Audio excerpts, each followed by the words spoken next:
विवाह गीत है, आप लोग सुने। अरे निमिया के डारे जिन कटाया मोरे बाबा, निमिया चिरैया के बसेर हो, कटी जई हैं डरिया त उड़ी जई हैं चिरई, रही जई हैं निमिया अकेल हो। निमिया की डारे जिन कटाया मोरे बाबा,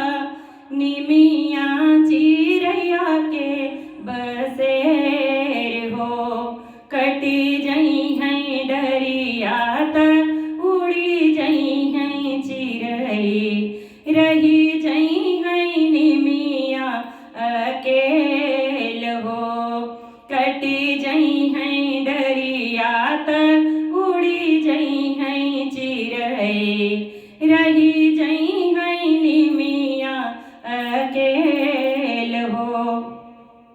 बेटी के गर्भ जीनी बोला मोरे बाबा, बेटी चिरैया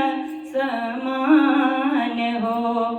बेटी के डपटी जीनी बोला मोरे बाबा, बेटी चिरैया समान हो, होई जई हैं ब्याह चली जई हैं ससुरे, रही जई हैं मैया अकेल हो, होई जई हैं ब्याह चली जई हैं ससुरे, रही जई हैं मैया अकेल हो।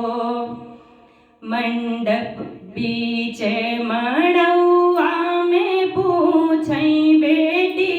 दे, सुना बाबू अरज हमार हो, बीच मड़ौआ में ठाड़ी बेटी, सुना बाबा अरज हमार हो, एक ही कोखिया में हम भैया जनमे, काहे हम भैली पराई हो, एक ही कोखिया में हम भैया जनमे, काहे हम भैली पराई हो। इतनी बचन सुने बाबा कवने राम, सुना बेटी अरज हमार हो, इतनी बचन सुने बाबा कवने राम,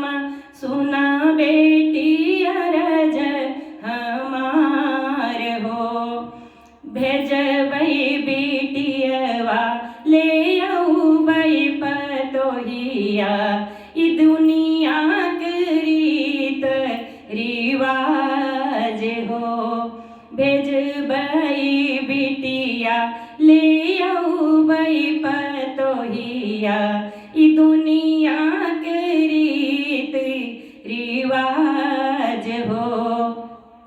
जिनी बेटी रोना मनवा दुखित करऊं, राखऊं ई पगड़ी हमार हो, जिनी बेटी रोना मनवा दुखित होई, राखऊं ई पगड़ी हमार हो, तोहरे बिना बेटी खुला दरवाजा, सुखी रही है अपने ससुराल हो, तोहरे बिना बेटी खुला दरवाजा,